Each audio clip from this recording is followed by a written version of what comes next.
Assalamualaikum warahmatullahi wabarakatuh. Selamat datang kembali di channel Cerita Mistis. Buat yang baru bergabung, jangan lupa subscribe, like, and comment, dan juga share agar channel ini lebih maju lagi. Pada kali ini, gua bakalan ngelanjutin cerita tentang pendakian Gunung Lawu. Selamat mengikuti. Siapa kalian? Aku kaget melihat seseorang yang badannya tinggi besar dengan tombak di tangan. Pakaiannya serba berwarna hijau. Maafkan kami, Tuan. Kami datang dengan segala hormat. Mas Jati mengapitkan kedua tangannya. Kalian prajurit Yogyakarta, ada apa gerangan kemari?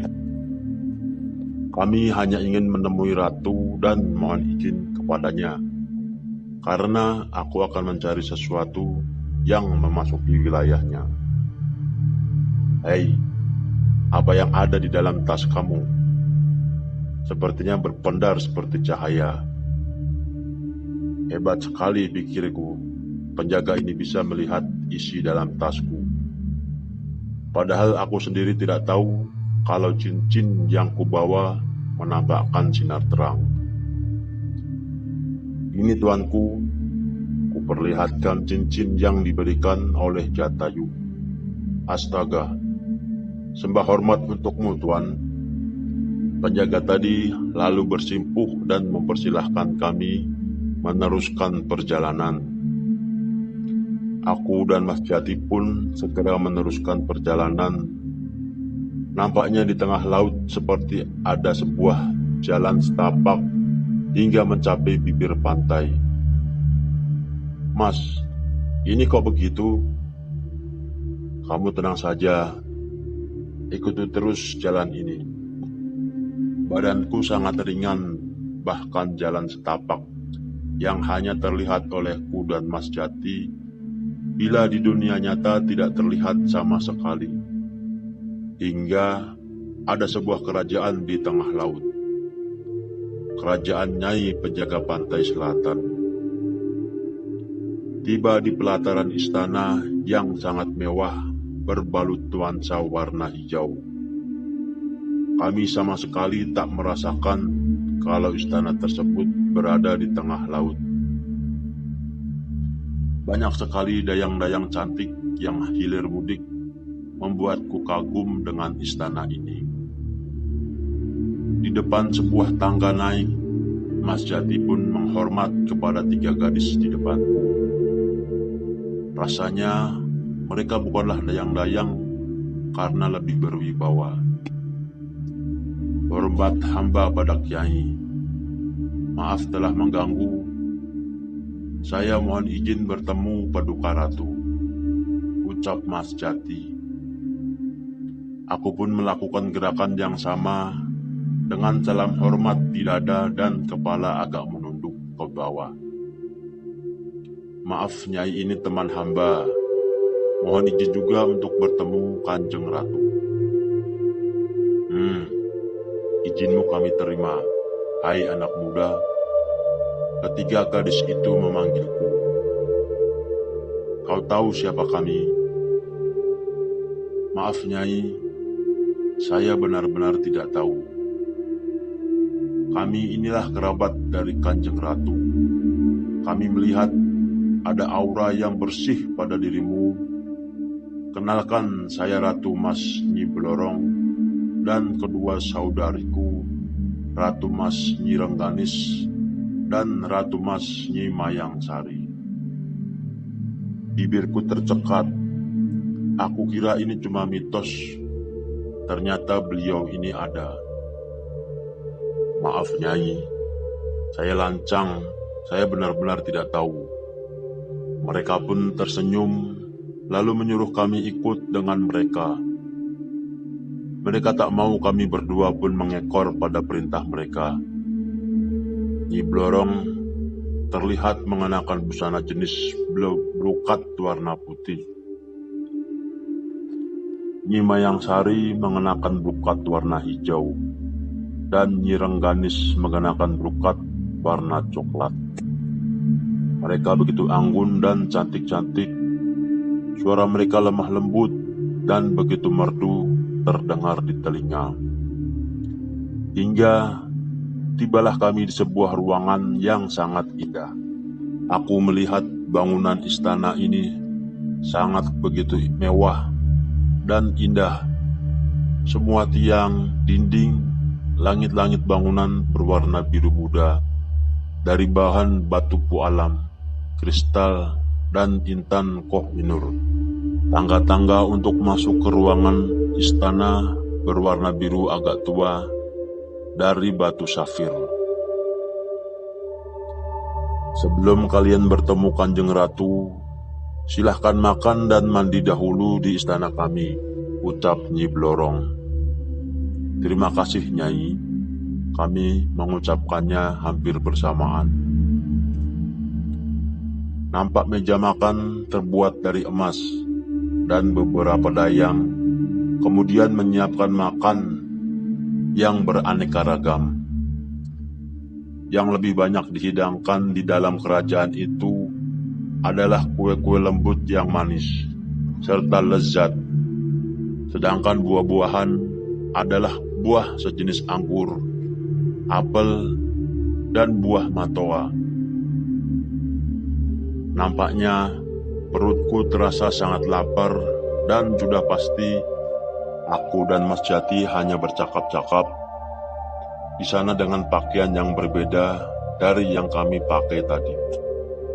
Pakaian ini seperti pakaian pendekar zaman dahulu kala.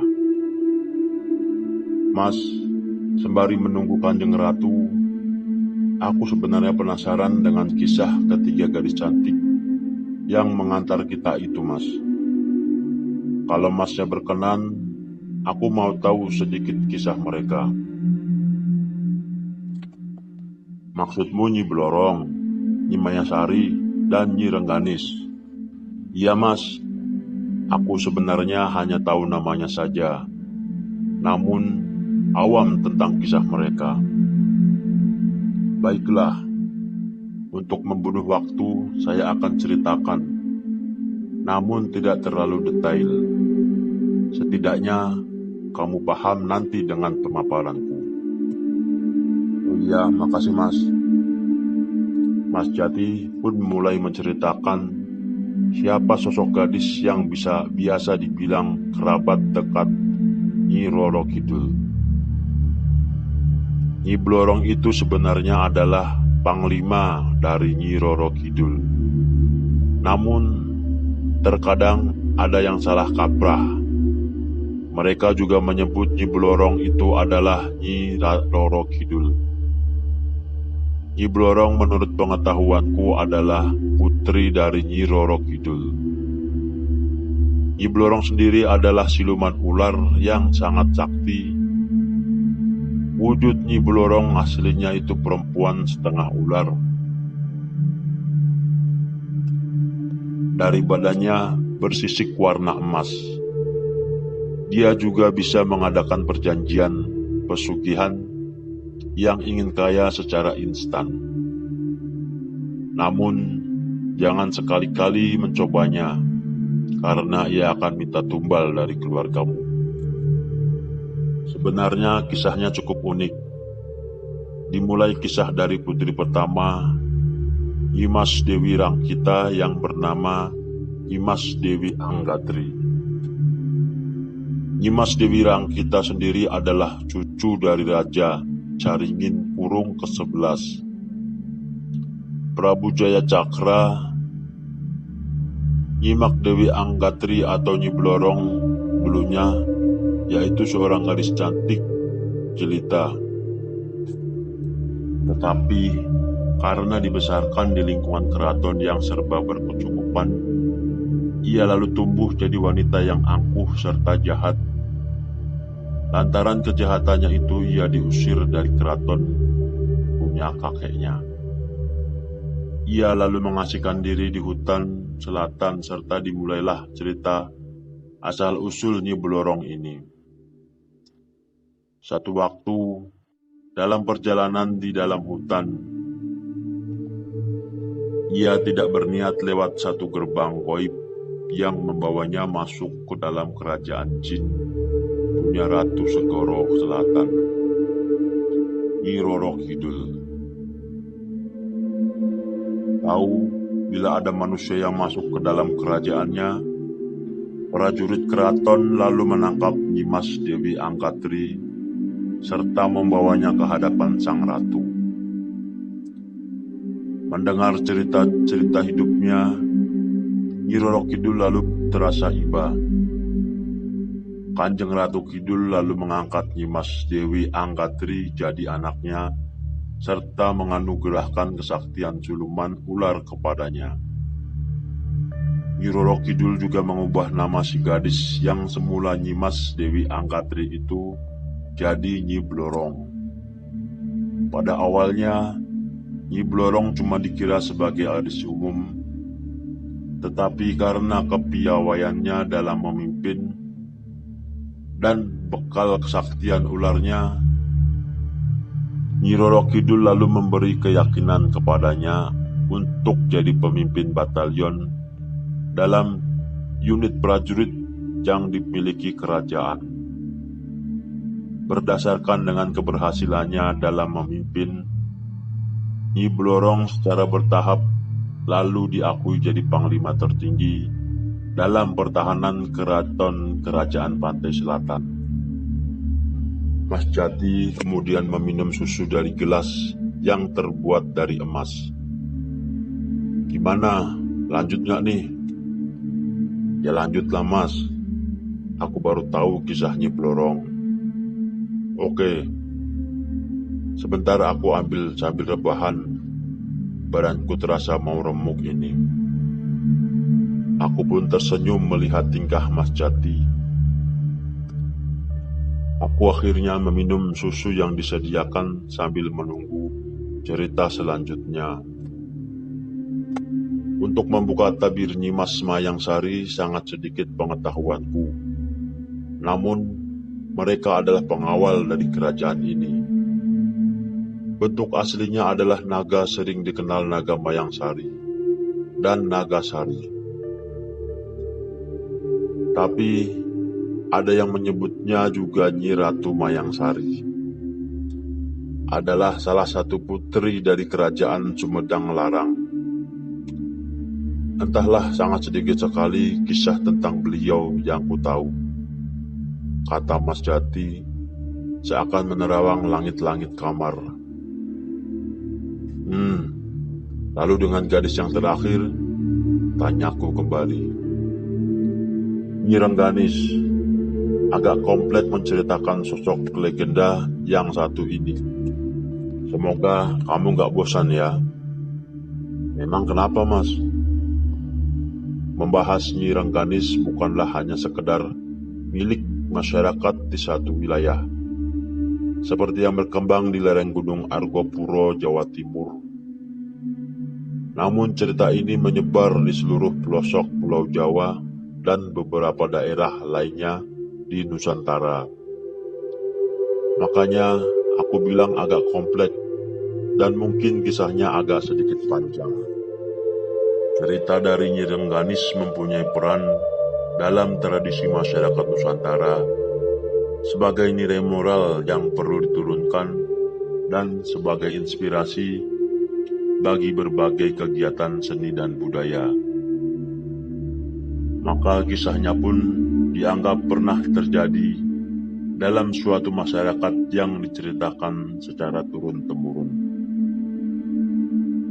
Penyebaran kisah dari Nyi Rengganis dan variasinya mulai dari Jawa Barat, Jawa Timur, Bali sampai Lombok. Setidaknya ada 5 kisah tentang Dewi Rengganis yang tersebar di Pulau Jawa, Bali, dan Lombok. Wah, sepertinya sangat menarik, Mas. Aku kembali meneguk segelas susu.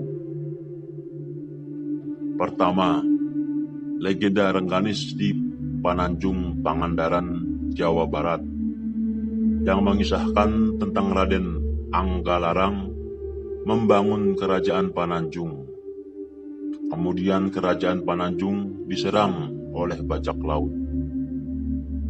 Raden Anggalarang bersama Dewi Samboja istrinya melarikan diri ke pedalaman. Kemudian Raden Anggalarang berpisah dengan Dewi Samboja untuk menjauhkan istrinya dari kejaran para bajak laut. Strategi Raden Anggalarang berhasil mengecoh para bajak laut. Ia berhasil menjauhkan Dewi Samboja dari kejaran kawanan perompak itu. Bajak laut mengejar rombongan Raden Anggalarang dan terjadi pertempuran yang sengit yang menewaskan Raden Anggalarang. Kematian Raden Anggalarang sampailah ke telinga Dewi Samboja. Dewi Samboja menangis terseduh-seduh, dan tempat menangisnya kemudian diberi nama Tunggilis, atau artinya air mata wanita cantik. Dewi Samboja kemudian mengubah namanya sebagai Dewi Rengganis, yang menjadi penari pada rombongan Ronggeng Gunung. Di Pangandaran berkembang seni ronggeng gunung, serta terdapat mata air Rengganis yang diyakini sebagai petilasan Dewi Rengganis. Kedua, Rengganis Ciwidey Bandung Selatan. Dikisahkan tentang percintaan antara Ki Santang, keponakan Prabu Siliwangi, Raja Pajajaran, dengan Dewi Rengganis yang adalah gadis desa di kawasan pegunungan. Mereka terpisah secara peperangan. Namun, karena kuatnya kasih sayang di antara keduanya, mereka terus saling mencari hingga dipertemukan di batu besar yang kemudian disebut Batu Cinta. Ketiga, legenda Rengganis di lereng Gunung Argopuro, Jawa Timur. Masyarakat lereng Gunung Argopuro meyakini Rengganis adalah seorang dewi. Dewi Rengganis diyakini tinggal dan memerintah kerajaan di pegunungan Argopuro. Dewi Rengganis dipercaya adalah salah seorang putri Prabu Brawijaya dari seorang selirnya yang tidak diakui keberadaannya di kerajaan Majapahit. Dewi Rengganis bersama seorang patih dan para pengawalnya melarikan diri serta mendirikan kerajaan di Gunung Argopuro. Dewi Rengganis merupakan putri cantik jelita dari Raja Brawijaya V, yang merupakan raja terakhir dari kerajaan Majapahit. Dewi Rengganis lahir dari rahim salah seorang selir sang raja, sehingga kedudukannya di kerajaan tidak diakui. Namun versi lain juga menyatakan bahwa selain karena merupakan anak dari selir sang raja, Dewi Rengganis juga diasingkan oleh keluarga kerajaan karena pada saat lahir diketahui berkelamin dua. Hingga pada saat diasingkan di Gunung Argopuro, kelamin satunya dibuang menggunakan ilalang oleh seorang kiai yang menemukannya. Setelah menjadi wanita seutuhnya, Dewi Rengganis membangun sebuah kerajaan di puncak Gunung Argopuro. Sampai sekarang, bekas reruntuhan dari kerajaan yang dibangun Dewi Rengganis dapat ditemukan di puncak Gunung Argopuro. Bahkan, salah satu dari 3 puncak di Gunung Argopuro dinamakan Puncak Rengganis. Salah satu kisahnya menyebutkan bahwa pada suatu hari Dewi Rengganis diketemukan hilang dari kerajaan yang telah dibangunnya untuk menjadi pengikut Nyi Roro Kidul. Keempat, di Bali ada Guguritan Rengganis. Kisah legenda Rengganis di Bali dituang dalam lontar berupa Guguritan Rengganis yang berasal dari Buleleng, Bali. Guguritan Rengganis ini mengisahkan tentang Dyah Rengganis yang diculik Raja Kudrat, yang merayu Dyah Rengganis dengan pujian akan kecantikannya. Namun kemudian Dyah Rengganis melesat terbang ke angkasa menuju Mekah, atau sebuah negara di angkasa. Kelima, Lontar Rengganis di Lombok Barat. Lontar Rengganis merupakan salah satu naskah kuno yang terkenal di Lombok. Namun, dari cerita itu semua, Rengganis memang istimewa, terutama bagi kebudayaan di Jawa Timur. Bahkan menurutku semua nama Rengganis yang diceritakan adalah orang yang sama. Karena menurut kakek Dewi Rengganis yang berada di Pangandaran, merupakan sosok Dewi Rengganis yang sebelumnya merupakan putri yang mendirikan kerajaan di atas Gunung Argopuro. Jadi, ia meninggalkan kerajaannya selain menjadi pengikut Nyi Roro Kidul, juga menikah dengan seorang pangeran Galuh di Pangandaran. Entahlah, pengetahuanku terbatas, Don. Yang jelas, kamu sudah melihat sosok cantik itu. Menarik, Mas. Terkadang, aku pun tak mengerti sejarah dari kisah Sang Kanjeng Ratu itu sendiri. Ada banyak kisah, seperti dari kisah yang umum di Jawa Barat, di mana saat itu Kerajaan Pajajaran sedang dipimpin oleh Nyai Putri Purnamasari.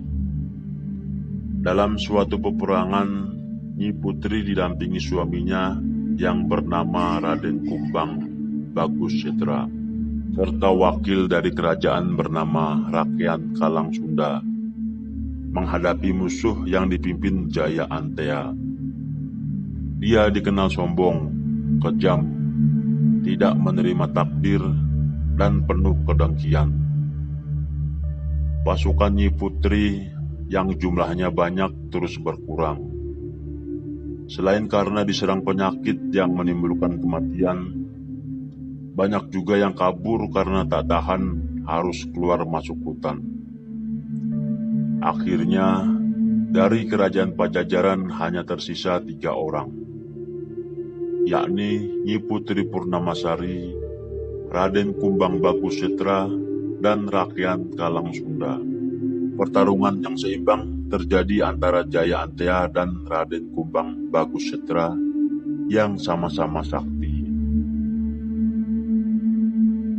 Ketika sedang berlangsung pertarungan, tiba-tiba bumi terbelah 2. Raden Kumbang terperosok ke dalamnya. Sementara itu, Nyi Putri dan Rakyat Kalang Sunda kabur ke hutan hingga mencapai Sungai Cimandiri. Pada suatu ketika, Rakyat Kalang Sunda bertemu lagi dengan musuhnya, Jaya Antea. Keduanya pun bertarung sampai ke Gunung Jayanti. Tiba-tiba, senjata kujang Rakyat Kalang Sunda jatuh. Konon menjadi Arya Sembah Jaya Tias. Meskipun demikian, Jaya Antea tetap terdesak, kemudian berhasil ditendang hingga jatuh ke laut dan menjadi ikan. Sementara itu, Nyi Putri Purnamasari dikabarkan melahirkan bayi perempuan yang diberi nama Nyai Putri Mayang Segara Pamulangan. Adapun Rakyat Kalang Sunda sudah pergi berkelana. Setelah Nyi Ratu Purnamasari tua, kerajaan diserahkan kepada Nyi Putri Mayang Segara, dan dia diberi gelar Nyai Ratu Kidul. Pelabuhan Ratu pada saat itu disebut Nyai Ratu Pakuan, Pajajaran Mandiri, yang seterusnya saat ini disebut Pelabuhan Ratu. Lalu apa hubungannya dengan Yogyakarta? Aku semakin bingung. Sebab para Sultan Jogja menjalin pernikahan mistis dengan Nyi Roro Kidul. Ratu Kidul ini mulanya adalah putri putri dari kerajaan Galuh. Sekitar abad 13, ada pula versi yang menyebutkan dia adalah keturunan penguasa Pajajaran. Kemudian ada yang mengatakan dia keturunan Raja Airlangga dari Kahuripan. Bahkan masih ada yang mengaitkannya dengan Raja Kediri Jayabaya. Dikisahkan Ratu Ayu dari Galuh melahirkan seorang bayi perempuan. Keanehan muncul. Bayi perempuan itu bisa bicara dan mengatakan bahwa dia adalah penguasa lelembut di tanah Jawa dan akan berdiam di pantai selatan. Bersamaan itu pula, roh Raja Sindula dari Galuh pun muncul dan bersabda bahwa cucunya tersebut tak akan bersuami untuk menjaga kesucian dirinya. Dan jika bersuami pun kelak adalah hanya bisa dinikahi oleh raja-raja Islam di Jawa. Ratu Pantai Selatan ini menunggu suaminya hingga 2 abad lamanya. Panembahan Senopati yang memerintah Mataram Islam pergi ke Pantai Selatan untuk bersemedi, memohon petunjuk untuk memenangkan peperangan melawan Sultan Pajang di Prambanan. Konon, ketekunannya membuat Laut Selatan bergolak. Istana Ratu Pantai Selatan yang berada di dasarnya porak-poranda karena kekuatan doa Panembahan Senopati. Ratu Kidul pun keluar sarang, muncul di permukaan lautan. Dia tertegun melihat seorang pemuda gagah tengah bersemedi. Dia langsung jatuh hati dan bersimpuh di kaki Panembahan Senopati.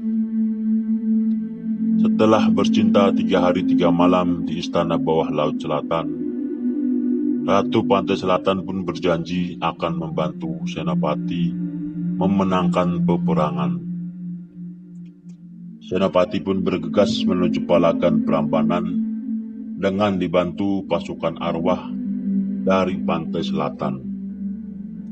Panembahan Senopati menang gemilang. Cucu Panembahan Senopati, Sultan Agung yang memerintah 1613 hingga 1646, membuat tarian bedaya yang mengisahkan balada cinta kakeknya dengan Ratu Kidul. Saat ini, kerajaan Mataram masih dapat ditelusuri. Walaupun kerajaan tersebut sudah terbagi ke dalam 2 kasunanan, yaitu Yogyakarta dan Surakarta. Seperti yang saya sudah singgung bahwa pendiri kerajaan Mataram, Panembahan Senopati, memiliki hubungan serius dengan Nyi Roro Kidul, membuat aura kerajaan ini diliputi berbagai dimensi medis. Hubungan ini juga berlanjut sampai keturunannya yang menjadi raja-raja kerajaan, khususnya kerajaan di Yogyakarta. Itu mengapa Jogja erat kaitannya dengan Nyai. Itu untuk kita juga harus minta izin kepadanya untuk mencari bunga yang tak boleh kita sebut namanya. Aku sekarang sedikit mengerti, Mas. Itulah hubungannya Raja Mataram dengan Nyi Roro Kidul berkonotasi positif. Demikian juga dengan roh halus lain yang melindungi Raja Mataram, yakni Sunan Lawu di Gunung Lawu.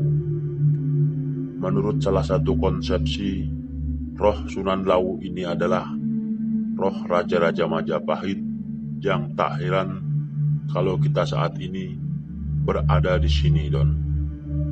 Ternyata ini semua berkaitan. Ya, begitulah, Don. Lalu, pintu kamar pun berderit. Krek. Datang sesosok wanita yang sangat cantik dengan gaun hijau yang sangat lembut. Maaf, Nyai, kalau kami tidak sopan. Mas Jati langsung bersimpuh Aku pun melakukan gerakan yang sama. Selamat datang di istanaku. Ada keperluan apa kalian ingin menemuiku? Aku minta izin ratu untuk mencari sebuah bunga. Mas Jati pun terdiam. Ya, aku tahu. Aku mengizinkan kalian memasuki wilayahku. Namun, pencarian itu tidaklah mudah. Kekuatan bunga itu bisa membuatku celaka. Untuk itulah, bersimpuhlah di hadapanku. Tangan ratu menjulur kepada kedua kepala kami. Terasa ada rasa hangat yang mengalir di tubuh kami. Sebelum mencarinya, bersemedilah kalian di Pringgondani. Bawalah batu ini. Mas Jati nampak diberikan sebuah batu safir berwarna biru oleh Nyai. Lalu, kepulan asap pun menyelimuti kamar, dan Nyai Roro Kidul pun telah menghilang. Kami pun segera pamit kepada para penghuni istana. Sama seperti jalan yang tadi, hingga kami pun tiba di bibir gua sempit dengan seorang pengawal. Setelah kami berbincang dengan pengawal yang bahasanya sangat sopan, lalu kami pun mengucapkan terima kasih dan hendak kembali ke Jolotundo. Tiba-tiba ada suara kencang yang mengagetkanku. Krak! Bersambung ke episode berikutnya. Terima kasih.